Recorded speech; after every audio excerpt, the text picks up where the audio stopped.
Hello students, today we will discuss about section A, chapter 2, page number is 29 to 33. Chapter name is Fundamental Concepts, State, Government, Nation and Nationality. And today's our topic is Elements of State. There are four elements of state. First is population, second is territory, third is government, and fourth is sovereignty. We will discuss one by one. That first is population. That state is a community of persons.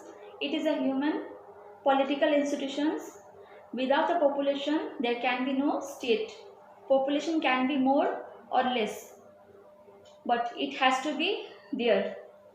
There are states with a very small population like Switzerland and Canada and others.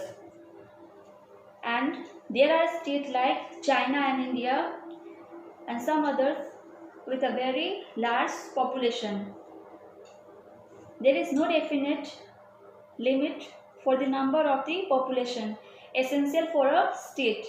However, it is recognized that the population should be neither large nor very small.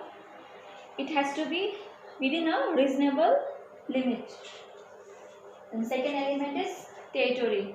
A state is a territorial unit or entity. Definite territory is its essential component.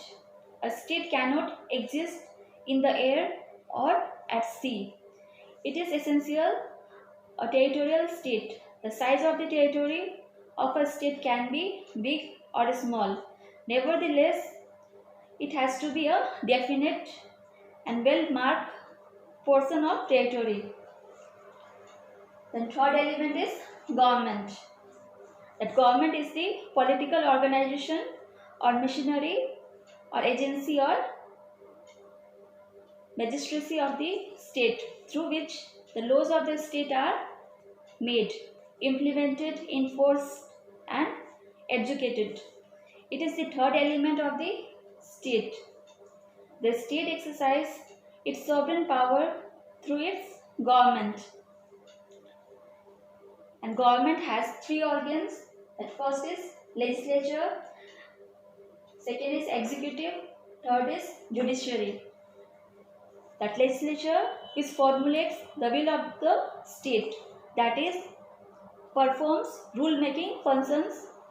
Second is executive which enforces and implements the laws of the state, that is performs the rule application functions. And third is judiciary which applies the laws to specific cases and settle the disputes, that is performs rule education's functions.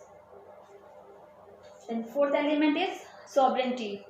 That sovereignty is the most exclusive element of the state.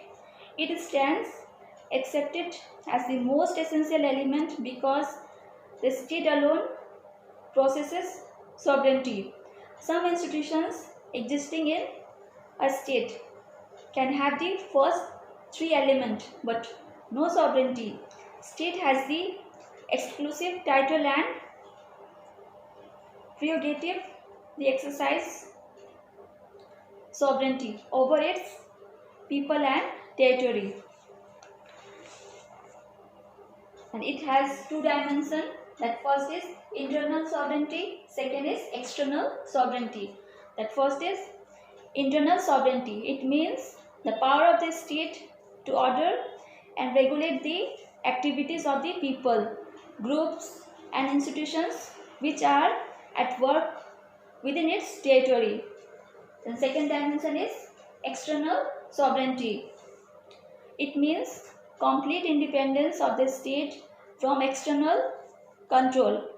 It also means the equal freedom of the state to participate in the activities of the community of nations and to have its own foreign policy.